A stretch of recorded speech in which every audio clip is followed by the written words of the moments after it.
예수님께서 이 공생애를 시작하시면서 제일 먼저 선포하신 말씀이 회개하라 천국이 가까이 왔다라는 말씀입니다.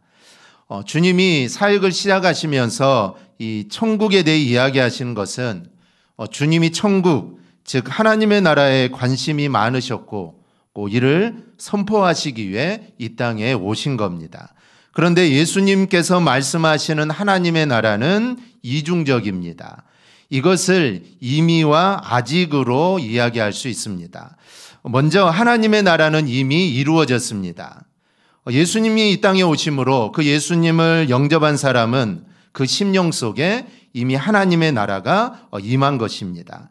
이 그리스도의 통치를 받아 하나님의 의를 이루어 나가면 그 자리가 바로 하나님의 나라가 되는 겁니다. 그러니 하나님의 나라는 어디나 될 수 있습니다. 내 마음 속에 하나님의 나라를 이룰 수도 있고 우리의 가정이나 직장도 하나님의 나라가 될 수가 있습니다. 즉 어디든 하나님의 뜻을 이루어가면, 즉 하나님의 통치를 받게 되면 바로 그곳이 하나님의 나라입니다. 예수님께서 천국이 가까이 왔다라고 외치신 것은 바로 이런 모습을 염두에 두는 겁니다. 그러니 우리는 이 땅을 살면서 하나님의 나라를 이루어 나가야만 합니다. 즉 우리의 심령 속에서도 하나님의 나라를 이루어 가야 되고 우리의 가정, 또 내가 있는 직장이나 또 사업장, 이 모든 것이 하나님의 통치가 이루어지는 곳, 즉 하나님의 의를 이루어가는 것으로 만들면 바로 그것이 하나님의 나라가 되는 겁니다. 그런데 반대로 그렇게 하지 못하면 그곳은 하나님의 나라가 될 수 없다라는 것입니다. 그래서 하나님의 통치가 있고 하나님의 뜻을 이루어가는 것, 그것이 어디나 하나님의 나라가 되는 겁니다. 하지만 하나님의 나라는 아직 완성된 것은 아닙니다. 이 땅에 이루어진 하나님의 나라는 완성된 하나님의 나라와는 차별성이 있습니다. 완성된 하나님의 나라는 완전한 하나님의 통치가 이루어진 나라입니다. 그래서 요한계시록에 나오는 새 하늘과 새 땅이 내려오는 것과 이게 통하는 것이죠. 예수 그리스도께서 재림하시면 완성된 천국이 이루어집니다. 그 나라는 이제 온전히 하나님의 백성들만 존재하는 하나님의 뜻만 온전히 이루어지는 나라입니다. 지금 우리가 사는 세상은 우리가 하나님의 뜻대로 또 하나님의 통치를 받고 살아가려고 노력하지만 사실 100% 그렇게 되는 건 아닙니다. 어떨 땐 내 생각도 있고 내 욕심도 있어서 이 100% 통치가 되지 않죠. 그래서 미완성이라는 것이죠. 즉 하나님의 나라가 왔지만 아직 완성은 된 건 아닙니다. 그런데 주님이 이 땅에 오시는 날은 완전한 하나님의 나라죠. 예수 믿는 하나님 백성들만 존재하고 하나님이 왕으로 통치하시는 그 나라가 되는 겁니다. 우리가 전도할 때 예수 믿으면 천국 갑니다라는 말을 하는데 이때 이 천국이 완성된 하나님의 나라를 의미합니다. 그래서 더 이상 슬픔도 없고 눈물도 없는 나라, 고통이 없는 나라, 그 나라로 간다는 것이죠. 즉 완성된 하나님의 나라입니다. 그래서 이 땅에서 이미 하나님의 나라를 이루며 사는 사람은 예수님이 이 땅에 심판주로 다시 오실 때 영원한 하나님의 나라로 이게 이어지게 되는 겁니다.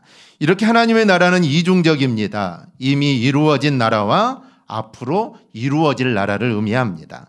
우리는 완성된 하나님의 나라를 바라보면서 지금 여기서 이미 이루어진 하나님의 나라의 백성으로 살아가는 게 바로 저와 여러분입니다. 그래서 천국 백성의 삶은 이중적이다라고 할 수가 있습니다. 이중적이라는 말은 하나님의 나라의 백성인 동시에 이 세상 사람이기도 하다라는 뜻입니다. 이미 이 땅에 하나님의 나라가 이루어졌다고 하지만 그것은 눈에 보이지 않습니다. 눈에 보이는 오히려 이 세상 나라죠. 그렇지만 우리는 이 두 나라에 다 포함되어 있습니다. 그래서 우리는 우리의 삶은 때로는 이 천국의 기쁨으로 즐거워하기도 하지만 때로는 세상의 어려움으로 낙심하고 낙담할 때도 있습니다. 그런데 이 세상에서 천국 백성이 아닌 사람들과 우리는 늘 교류하며 살아야 된다는 것이죠. 예수 믿는 사람들끼리만 모여 살 수 없다는 것이고 사실 하나님은 그런 삶을 바라시지도 않습니다. 하나님 우리가 이 세상 사람들 속에서 빛과 소금의 역할을 하여서 저들 중에 정말 얼마라도 구원하여서 하나님의 나라의 백성이 되게 하시기를 원한다라는 것이죠.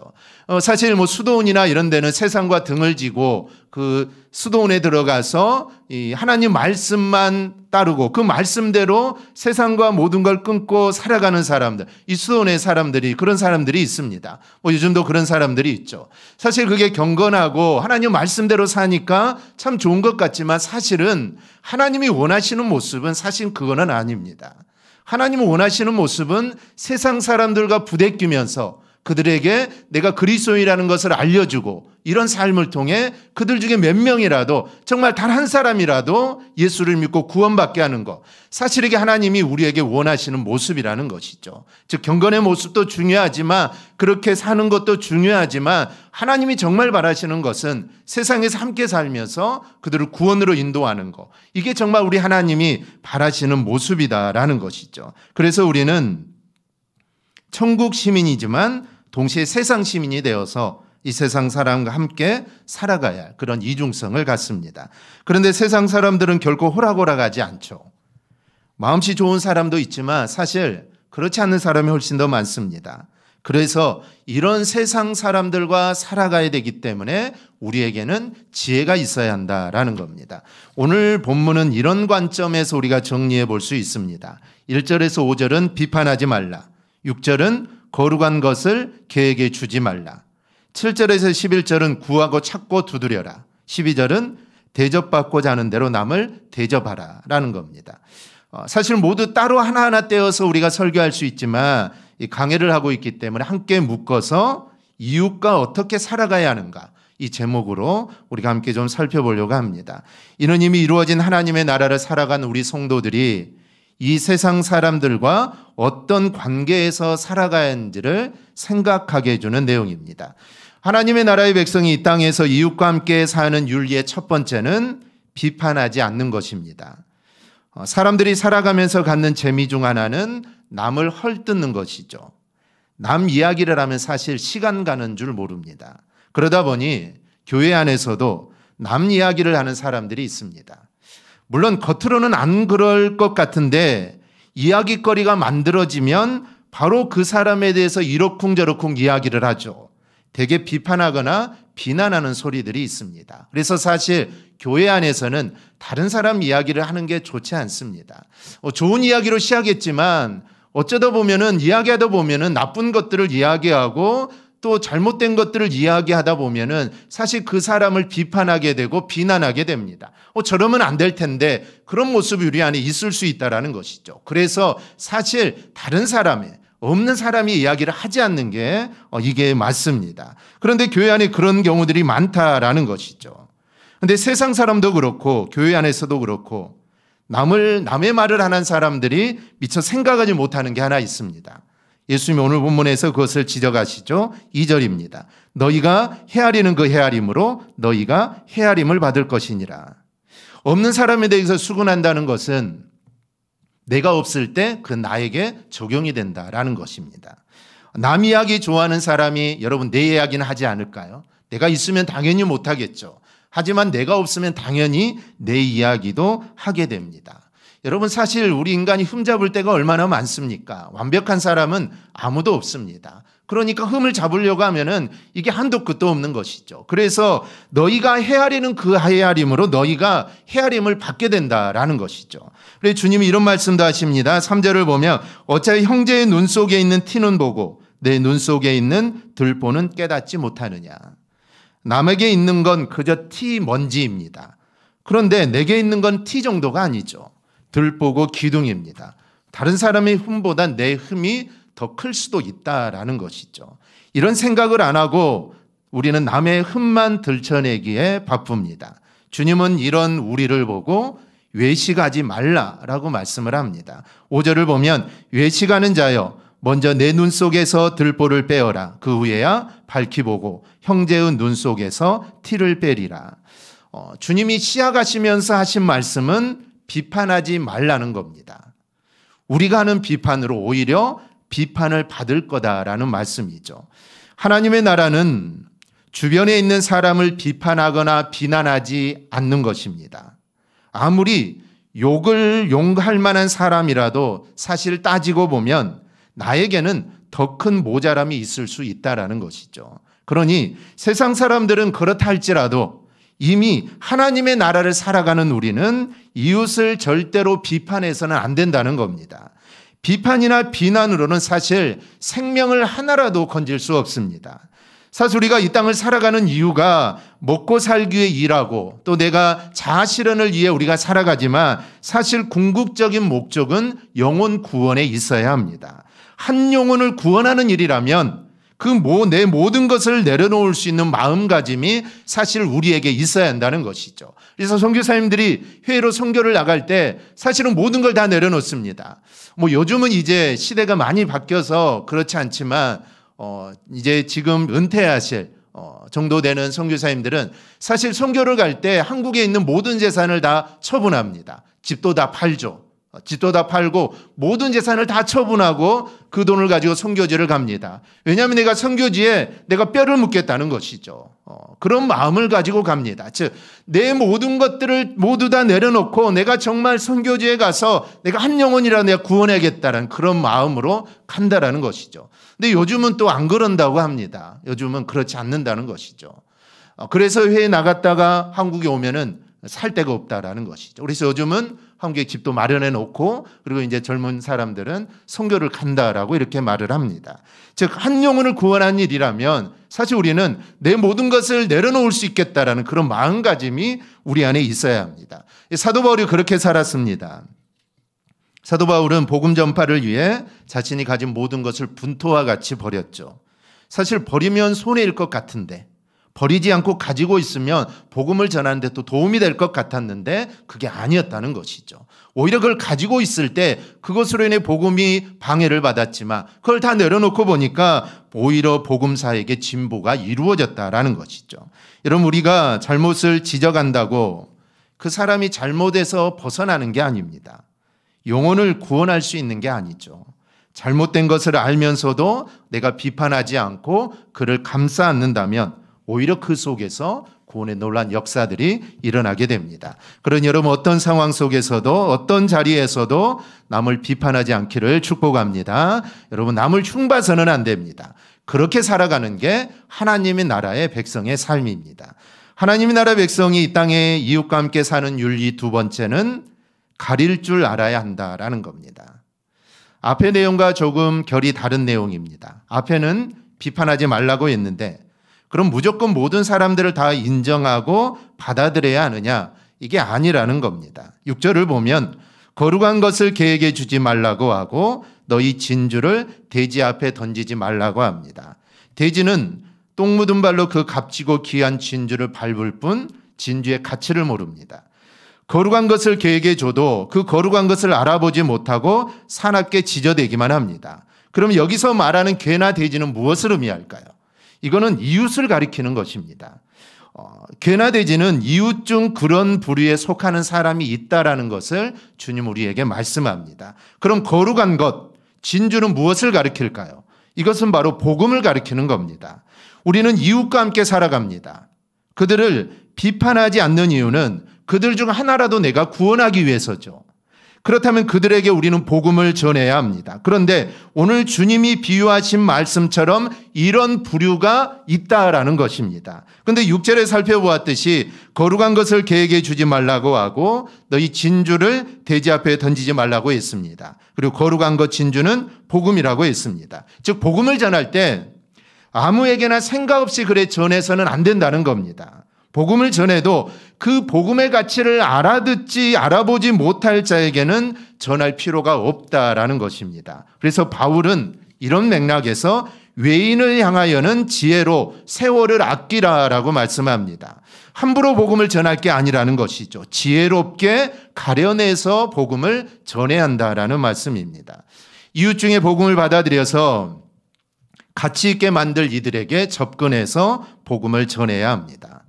우리가 사람을 구원하는 일이 우리에게 주어지는 일이라면 효율성 있게 해야 합니다. 사실 일을 할 때는 효율성 있게 해야 하죠. 효율성 없이 하다 보면은 그 일이 언제 끝날지도 모르고 이거 하루 만에 해야 되는데 그것을 하루 이틀 3일 계속 일주일 동안 계속 효율성 없이 해서는 안 된다는 것이죠. 복음도 마찬가지입니다. 이 복음을 전하는 게 기간이 너무 멀리 있다라고 우리는 생각하지만 사실 주님이 언제 올지 모르기 때문에 이 복음을 전할 수 있는 기간은 사실은 많지 않은 것입니다. 하루가 될 수 있고 한 달이 될 수 있고 1년 아니 100년 1000년이 될 수 있지만 이게 정해진 게 아니기 때문에 복음을 전할 때 우리는 어쨌든 더 많은 영혼들을 구원해야 되기 때문에 복음을 전할 때도 효율성을 가지고 전해야 한다는 것이죠. 즉 사도 바울의 말처럼 지혜롭게 해서 세월을 아껴야 합니다. 그럼 어떻게 그런 지혜를 가질 수 있을까요? 우리가 어떤 사람을 보면 야, 이 사람은 복음에 합당한 사람이다. 아니야, 이 사람은 그렇지 않아. 주님이 말씀해 주시면 좋을 텐데 사실은 우리가 본다고 해서 그를 알 수 있는 게 아닙니다. 심지어 이 세상에서는 사탄도 천사의 모양으로 다가오는데 어떻게 우리가 이것을 구분할 수 있겠습니까? 그리고 무엇보다도 그렇게 하려면 그 사람을 판단해야 되는데 오늘 주님은 판단하지 말라고 하니 그럼 우리가 어떻게 해야 되느냐라는 것이죠. 하나님의 나라의 백성이 이웃과 함께 사는 방법은 어떻게 해서든지 저들을 하나라도 더 구원하는 데 있습니다. 그렇기 위하여 우리는 아무렇게나 접근하는 것이 아니라 지혜롭게 접근해야 합니다. 그런데 판단하지 않으면서 가려내는 게 쉽지 않다라는 것이죠.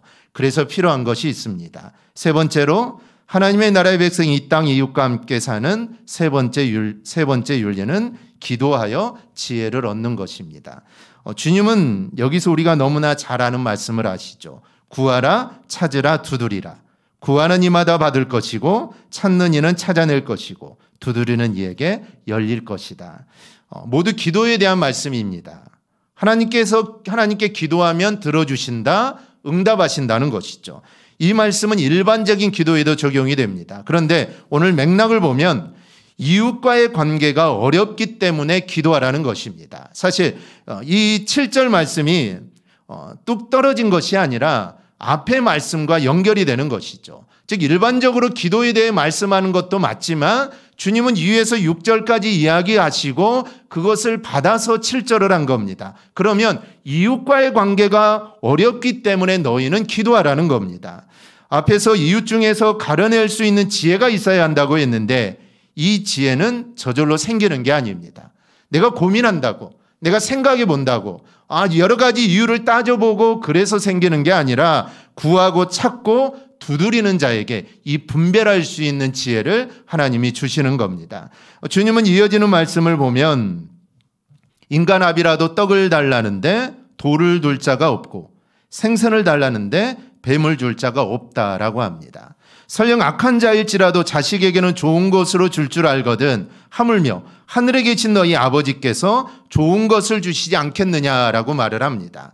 근데 사람들은 하나님이 정말 좋은 걸 주시나 보다, 내가 이게 필요한데 하나님이 날 이겨주시나 보다라고 생각하는데 누가복음에서는 이 좋은 것을 성령을 주시지 않겠느냐라고 말씀을 합니다. 그래서 야고보서를 연결해서 보면 1장 5절에 너희 중에 누구든지 지혜가 부족하거든 모든 사람에게 후히 주시고 꾸짖지 아니하시는 하나님께 구하라. 그러면 지혜를 주실 것이다 라고 말을 합니다. 연결하면 이렇게 됩니다. 이웃에 대해서 지혜로운 판단을 우리는 해야 합니다. 그런데 그 지혜를 얻기 위해 우리는 기도해야 한다는 것이죠. 즉 구하는 이에게, 찾는 이에게, 두드리는 이에게 응답하신 하나님은 지혜를 구하는 당신의 자녀들에게 지혜를 주신다는 겁니다. 우리의 기도는 이웃을 위한 기도가 되어야 될 줄 믿습니다. 그 이웃을 구원하기 위해 우리는 기도해야 합니다. 그러면 하나님께서는 마땅히 어떤 접촉을 해야 할지를 알게 하십니다. 경우에 따라서는 하나님이 기다리게 하시기도 하고 어떤 경우에는 특별한 응답을 주시지 않으므로 섣불리 접촉하지 못하도록 하십니다. 이 모든 게 하나님이 기도하는 자에게 열어주시는 이 방법들입니다. 중요한 것은 한 사람이라도 구원하고자 기도하며 나갈 때 하나님은 우리의 세월을 아낄 수 있도록 우리의 판단을 붙들어 주신다는 겁니다. 그리고 이런 판단은 단지 비판하는 게 아니라 지혜롭게 세월을 아끼는 모습이 되는 겁니다. 기도하는 것도 역시 핵심은 이웃 중 하나라도 더 구원하기 위함에 있는 것을 우리는 알아야 합니다. 그래서 우리가 기도해야 한다는 것이죠. 기도할 때 하나님께서 우리에게 지혜를 주셔서 구원의 역사를 주실 줄 믿습니다. 네 번째는 대접하며 살아야 한다는 겁니다. 여기서 우리가 아는 황금률이 나옵니다. 남에게 사실은 대접받고자 하는 게 사람의 마음이죠. 그런데 예수님께서는 하나님의 나라의 백성은 대접받으려 하기보다는 대접하는 자가 되라라고 하십니다. 그래서 오늘 본문을 어떻게 함께 사는가라는 제목으로 살피는데 이웃에 대한 하나님의 나라의 백성의 자세를 이야기하는 것인데 그 대전제가 바로 이 황금률입니다. 즉 대접받으려 하기보다는 대접하는 자가 되라. 이게 바로 하나님의 나라의 백성의 삶입니다. 특히 이것이 율법과 선지자라고 하죠. 율법과 선지자라는 것은 구약을 의미합니다. 여러분 구약을 읽어보면 구약의 핵심은 다른 사람을 대접하는 것입니다. 즉 다른 사람을 이해하고 다른 사람을 이롭게 하고 그런 내용들이 저 구약 성경은 얼마나 많은지 모릅니다. 고아 과부를 잘 돌보고 11조를 내고 그 11조에서 또 11조를 내어서 불쌍한 이웃들을 또 구제하라. 이런 이야기들의 성경이 얼마나 많은지 모릅니다. 그래서 구약은 사실 다른 사람을 대접하라, 위해 주어라라는 말씀이 구약 성경의 핵심입니다. 가끔 우리는 신앙을 착각할 때가 있습니다. 신앙을 하나님과의 관계로만 이야기하는 것인데 흔히 인본주의는 망할 것이고 신본주의가 되어야 된다라고 말을 합니다. 이거는 대단한 오해입니다. 성경은 인본주의를 말합니다.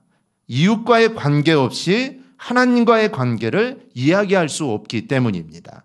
어느 것이 먼저이냐, 무엇이 중요하냐 이런 문제가 아닙니다. 당연히 하나님의 은혜가 아니면 우리는 설 수 없습니다. 그러니 당연히 우리는 신본주의자가 되어야 합니다. 그런데 하나님께서는 이 땅을 창조할 때부터 함께하는 목적으로 인간을 창조하셨습니다. 그래서 아담을 창조하시고 에덴 동산을 함께 거닐면서 아담과 함께 했던 것이죠. 즉 아담과 그런 관계를 맺기 위해서 하나님은 인간을 창조하시는 겁니다. 이제 창조 그 자체가 당신과 교제함이 이함이고 또 인간이 독채하는 것, 혼자 있는 것 좋지 않아 보여서 여자를 만들어 남자와 여자가 함께하게 하셨던 겁니다. 즉 하나님은 당신의 백성들이 관계 속에서 빛을 발하기를 원하셨다는 겁니다. 그러니 철저한 신본주의는 자연스럽게 인본주의가 돼야 합니다. 이 둘은 서로 반대되는 게 아닙니다. 우리가 흔히 비판하는 인본주의는 실상은 인본주의가 아니라 물질주의, 이기주의를 오해하는 경우가 많습니다. 우리는 함께 살아가는 존재라는 점에서 인본주의가 되어야 한다는 점을 우리가 잊어서는 안 됩니다. 이 주님의 말씀은 대접받는 자신에게 목적이 있는 게 아니라 먼저 대접하라고 합니다. 즉 상대방이 목적이 되는 것입니다. 이게 하나님의 나라의 백성의 삶의 이 자세입니다. 이 자기 자신만을 위하여 사는 것은 하나님의 나라의 백성의 모습일 수가 없습니다. 우리는 하나님의 나라를 살고 있습니다. 그렇다면 우리는 세상 사람들이야 어떤 윤리로 살든지 우리는 하나님의 나라의 백성다운 모습을 가지고 우리는 살아야 합니다. 중요한 것은 사람과 사람 사이에서도 하나님의 나라의 백성다운 모습이 나타나야 한다는 것이죠. 이건 상대를 존중하고 또 유하는 마음이나 이런 태도에서 나타납니다. 그런 바탕이 되어 있어야 상대방을 비판하지 않게 되는 것입니다. 또 시간을 아끼기 위하여 구분하게 되는 것이고 또 기도를 통하여 지혜로 그런 판단들을 해나가게 되는 겁니다. 이렇게 사는 것이 바로 이웃과 함께 살아가는 모습이고 이 땅에서 하나님의 나라를 살아가는 우리의 모습이어야 합니다. 우리 모두 오늘 말씀을 기억하고 정말 우리가 이웃과 어떻게 함께 살아가야 할 것인가 우리는 늘 고민해보고 또 기도하여 지혜를 얻어서 우리의 이웃을 구원하는 일에 최선을 다하는 삶을 꼭 살아가기를 주님의 이름으로 축원합니다. 아멘. 기도하겠습니다.